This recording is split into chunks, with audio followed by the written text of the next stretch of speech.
ओनशो जैसे राम हर हर महादेव। एक बच्चे ने कहा कि गुरुजी, जब भी मैं मंत्र जाप करता हूँ तो बड़ी बड़ी डकारें मुझे आनी शुरू हो जाती हैं, आंखों में से आंसू शुरू हो जाते हैं, बड़ी बड़ी डकारें के साथ साथ में उबासियां आनी शुरू हो जाती है। तो आखिर ये क्या संकेत है? इसका क्या कारण है? क्या ये किसी भूत प्रेत का तो संकेत नहीं? क्या हमारे घर के अंदर कोई नेगेटिविटी तो नहीं? मेरे शरीर के अंदर कोई भूत प्रेत तो नहीं? तो वीडियो को ध्यान से सुनना, बारीकी से एक एक चीज को बेटा, क्योंकि बहुत सारे लोग इस समस्या से पीड़ित हैं।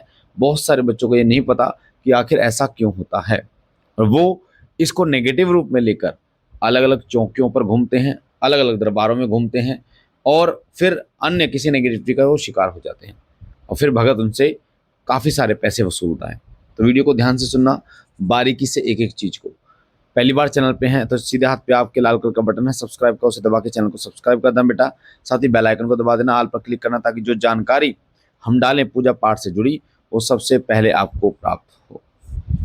जब आप मंत्र जप करते हैं तो मंत्र जप करते करते एक ऐसा समय आता है जब आपकी जो ऊर्जा होती है वो ऊपर उठनी शुरू हो जाती है।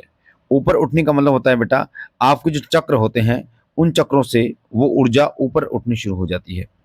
जब वो ऊर्जा ऊपर उठनी शुरू हो जाती है तो पहले बात तो आपको कोई दिक्कत नहीं होती, शुरुआत में तो आपको कोई दिक्कत नहीं होती, पर धीरे धीरे आपके साथ क्या होता है कि आपको अलग अलग हिचकियां, आपको डकारें आनी शुरू हो जाती हैं। और ये जब होता है जब आपकी ऊर्जा अनाहत चक्र से ऊपर की तरफ उठती है। अगर आपको नहीं पता तो मैं आपको बता दूं, हमारे शरीर के अंदर 7 चक्र होते हैं, और ये जो 7 चक्र होते हैं ये हमारे नीचे से शुरू होते हैं, मूलाधार चक्र से, जहाँ हमारी नाभि होती है, नाभि से नीचे मूलाधार चक्र, स्वादिष्ठान चक्र, मणिपुर चक्र, अनाहत चक्र, विशुद्धि चक्र, आज्ञा चक्र और सहस्त्रार चक्र। ये चक्र होते हैं हमारे 7 टोटल। और जब मूलाधार चक्र यानी नाभि के नीचे से जैसे आप मंत्र जप करते हैं, और मंत्र जप करते करते आपकी ऊर्जा नाभि के नीचे यानी मूलाधार चक्र से ऊपर उठती है, स्वाधीन ये स्वाधिष्ठान चक्र तक जाती है, मणिपुर चक्र तक जाती है, और जैसे अनाहत चक्र तक पहुंचते हैं यानी कि आपकी छाती तक पहुंचती है, तो आपको डकारें आनी शुरू हो जाती है, बड़ी बड़ी डकारें आनी शुरू हो जाती हैं, आपको उबासी आनी शुरू हो जाती है, आंखों से आंसू आने शुरू हो जाते हैं। ये उस समय होता है जिस समय आपकी ऊर्जा अच्छी लेवल पे बढ़ रही होती है, शुद्ध रूप से ऊपर की तरफ उठ रही होती है। यानी आप कह सकते हैं उस ऊर्जा में किसी प्रकार की मलिनता नहीं होती, अशुद्धि नहीं होती और अपवित्रता नहीं होती। आपकी पूजा एक सही दिशा में जा रही होती है, आपकी जो पूजा है वो आपके इष्ट स्वीकार कर रहे होते हैं, और आपकी ऊर्जा धीरे धीरे धीरे धीरे ऊपर की ओर बढ़ रही होती है।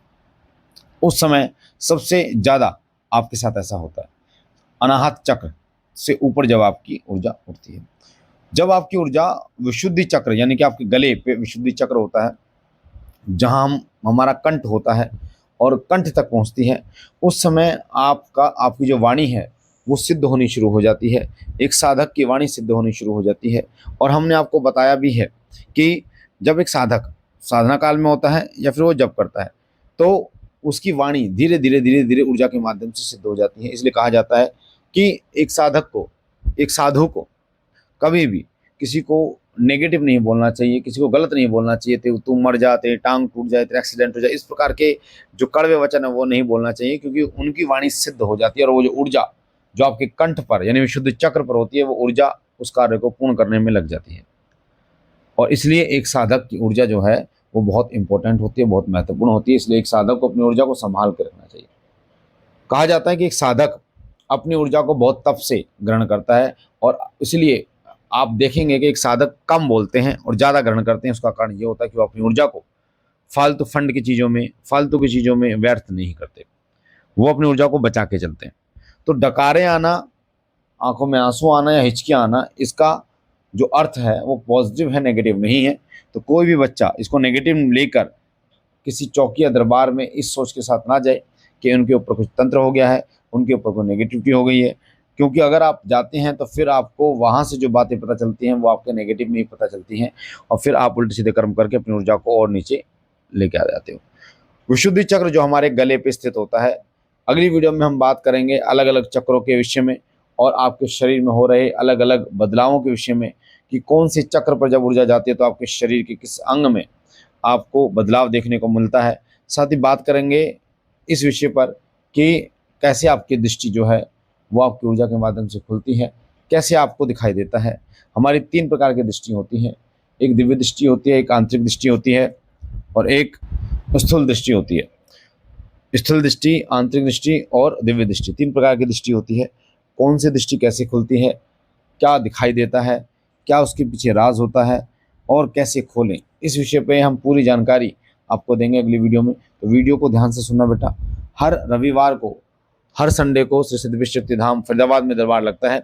इस वीडियो के डिस्क्रिप्शन में पूरी जानकारी है, डिटेल है, एड्रेस है, लोकेशन है। अगर आप भूत प्रेत बाधा से परेशान है तो आप धाम पर आ सकते हैं। अगर आप नेगेटिविटी से बहुत ज़्यादा परेशान हो चुके हैं तो आप संकट नाशक हवन में शामिल हो सकते हैं।